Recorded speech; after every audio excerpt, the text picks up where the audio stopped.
अस्सलाम वालेकुम नाज़रीन, मैं हूं फैसल अकरम। नाज़रीन, आज मैं जिस इशू पर गुफ्तगू करने जा रहा हूं वो न सिर्फ एशिया, अफ्रीका, थर्ड वर्ल्ड और तरक्की पजीर ममालिक का एक बहुत ही अहम समाजी मसला है और पूरी दुनिया में इसे समाजी तौर पर एक जुर्म समझा जाता है। जी हाँ, मैं बात कर रहा हूँ चाइल्ड अब्यूजिंग की। इस मौजू पर गुफ्तगू करने के लिए आज मेरे साथ मौजूद हैं लीगल लॉ फर्म के प्लेटफॉर्म से इरफान नासिर चीमा साहब। वेलकम इरफान साहब, कैसे हैं आप? ठीक ठाक हैं? अल्लाह का करम ठीक। इरफान साहब, मेरा आपसे ये पहला सवाल है कि मुझे ये बताएं कि चाइल्ड अब्यूजिंग किसको कहते हैं? Mistreatment of child physically, mentally, sexually, financially, socially and politically as well, ये सारी चीजें मिलकर चाइल्ड अब्यूज बनता है। हमारे ज़हन में या हमारे माशरे में, या जैसे आपने अपने इंट्रोडक्शन में कहा कि तरक्की पजीर ममालिक में इसको सिर्फ जो जिनसी एक्सप्लॉयटेशन है उसको चाइल्ड अब्यूज कहते हैं। इसके कई पहलू हैं। फाइनेंशियली भी है इसका पहलू कि जैसे गवर्नमेंट ने एक ब्रैकेट मुकर्रर की हुई है कि इस एज से कम जो बच्चा होगा वो उसको आप मुलाजमत पे या एम्प्लॉयमेंट पे नहीं रख सकते, इसको फैक्ट्री में नहीं लगा सकते। इसकी जो मिनिमम उजरत होगी, जो तनख्वाह होगी या वेज होगी, वो ये होगी। आप अगर उससे कम देते हैं, this is an form of child abuse. अगर आप किसी बच्चे को अपने मजमून मकासद के लिए, सियासी मकासद के लिए इस्तेमाल कर रहे हैं, उसकी मर्जी के खिलाफ उसकी ब्रेन वॉशिंग करके, ये भी चाइल्ड अब्यूजिंग है।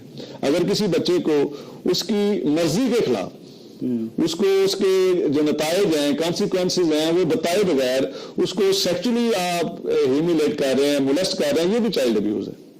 इमोशनली किसी बच्चे को आप जिद इतना कर रहे हैं, तंग इतना कर रहे हैं कि माहौल इस किस्म का दे रहे हैं कि अगर वो स्कूल में है तो उसके जो क्लास फेलोज हैं, जो उसका पीयर ग्रुप है, जिधर वो खेल रहा है, पढ़ रहा है, अगर उधर उसको मुनासिब और मसावी मौके नहीं मिले, ये भी चाइल्ड अब्यूज है। ये सारी चीजें मिलकर एक फॉर्म बनाती हैं, that is called child abuse, जो कि कानूनन आइन के हवाले से, माशरी और माशरती तौर पे किसी भी हवाले से जायज नहीं है। इरफान साहब, मेरा दूसरा सवाल आपसे ये है कि ये मुझे ये बताएं कि पाकिस्तानी कानून में इसकी क्या सजा है? पाकिस्तानी कानून में इसकी बड़ी सख्त सजाएं हैं, लेकिन ये सजाएं उसकी नौयत के हवाले से बदल जाती हैं। मसलन अगर किसी बच्चे को सेक्सुअली मिस यूज किया गया है, मिस ट्रीट किया गया है, तो उसकी इलादा सजा है। अगर किसी बच्चे को उजरत के लिए, लेबर बॉन्डेड के लिए कैद करके रखा गया है, तो उसकी इलादा सजा है। लेकिन एक बात तय्यन और तय है कि पाकिस्तान की जो लेजिस्लेचर है, पाकिस्तान के जो कानून है, वो इस वाले से बड़े सख्त हैं और वो 10 साल 14 साल उम्र कैद और डेथ की सेंटेंस भी इसमें है कि सजा मौत भी दी जा सकती है। लेकिन ये जो नौयत है उसकी बदल जाएगी। मसलन इसकी मैं मिसाल आपको देता हूँ। अगर एक बच्चा है, उसको अगवा किया गया है तो उसकी सजा और होगी। अगर एक बच्चे को अगवा किया गया है और साथ तवान मांगा गया है तो उसकी सजा इंटायरली डिफरेंट हो जाएगी। लेकिन एक बात बड़ी क्लियर है कि पाकिस्तानी कानून में इसकी सख्त सजा है। सही सही, ठीक है। पाकिस्तानी अवाम और वालिदैन इसको बिलखुसूस किस तरह लेते हैं? बुनियादी तौर पर हम लोग कुछ चीजों में फंसे हुए हैं। वो पहली चीज ये है कि अवेयरनेस नहीं है। अवेयरनेस क्या है? नहीं है कि हम अपने हक के लिए बोलते नहीं है।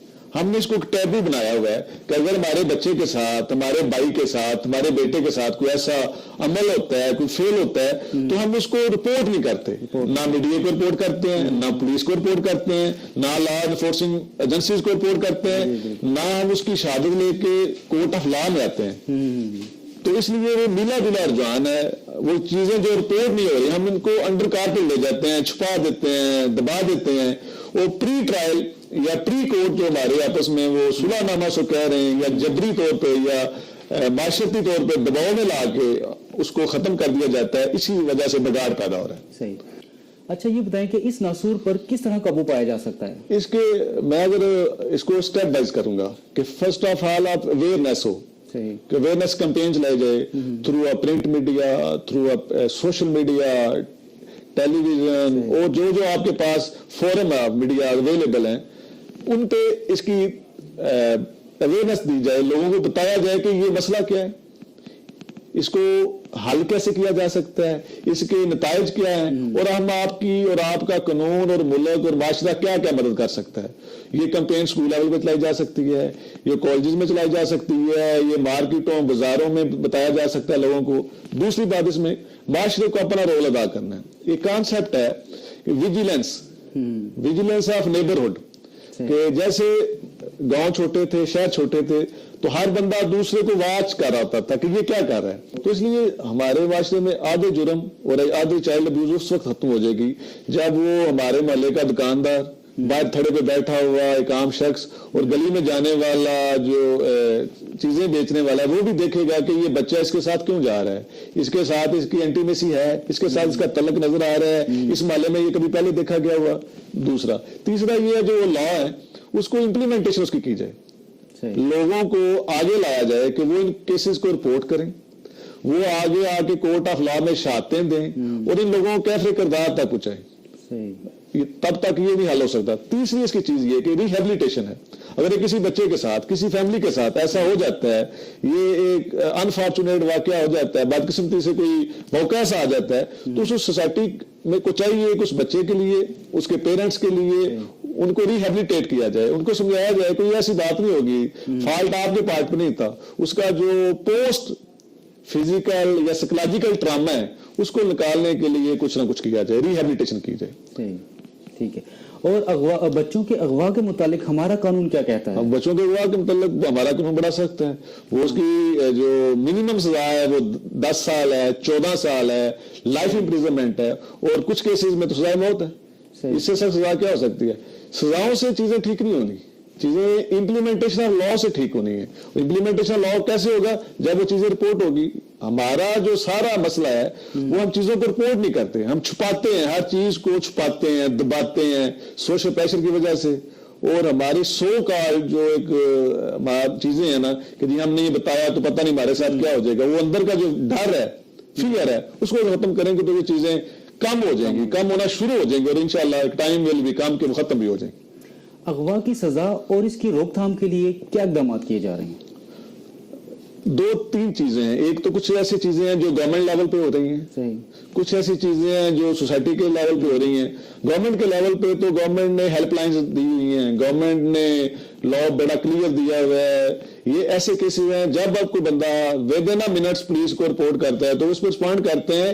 سارے سسٹم کے کولیپس ہونے کے باوجود ہمارا جو کرمنل جسٹس سسٹم ہے اس طرح کام نہیں کر رہا، نیئر ٹو کولیپس ہے، لیکن پھر بھی زیرو ٹالرنس ہے اس حوالے سے. وہ گورنمنٹ کسی کی ہو، کسی پولیٹیکل پارٹی کی ہو، کسی پولیٹیکل فیسٹ سے ہو، اس پہ کسی کا کوئی زیرو ٹالرنس ہے اور اس پہ چیزوں سے رسپونڈ کرتی ہیں. اچھا، ملکی میڈیا اور این جی اوز اس مسئلے کو کس طرح دیکھتے ہیں اور کیا حل، اس کے لیے کیا حل، مطلب کہ کیا اقدامات کر رہے ہیں؟ ملکی میڈیا تو اچھی طرف جا رہا ہے، اس لیے کہ وہ فل فور کسی بھی قسم کا پریشر لینے کی بجائے وہ اس کو فوری طور پہ آن ایئر کرتا ہے. اگر پرنٹ میڈیا ہے تو وہ اس کو پبلش کرتے ہیں. این جی اوز کا رول میرے خیال میں، وہ میری رائے غلط ہو سکتی ہے، میرا ایک اپنا ورلڈ ویو ہے جیسے میں اس کو دیکھتا ہوں. وہ این جی اوز کو باعث ہیں، ان کا انٹرسٹڈ اور لمیٹڈ ویو ہے، دے ہیو ویسٹڈ انٹرسٹ. جہاں تو ان کی فنڈنگ کی بات ہوتی ہے تو بڑی دلیری اور جوش سے بات کرتے ہیں. اگر بات کسی مادر پدر آزاد فیملی والی جو بریکٹ سے ہوگی تو اس کو بڑا ہائی لائٹ کیا جائے گا. بات کسی مدرسے کی ہوگی تو اس کو چسکا لے کے بیان کیا جائے گا. یہ ہمارے جو باعثز ہیں اور جو ہمارے کنفلکٹ آف ویوز ہیں یہ ہیں. باقی تو جی تو ناظرین، یہ تھا آج کا ہمارا پروگرام جس میں چائلڈ ابیوزنگ پر آپ نے عرفان ناصر چیمہ صاحب کی گفتگو سنی. انشاءاللہ ملاقات ہوگی آپ سے اگلے پروگرام میں. تب تک کے لیے اپنے میزبان فیصل اکرم کو اجازت دیجیے. اللہ حافظ.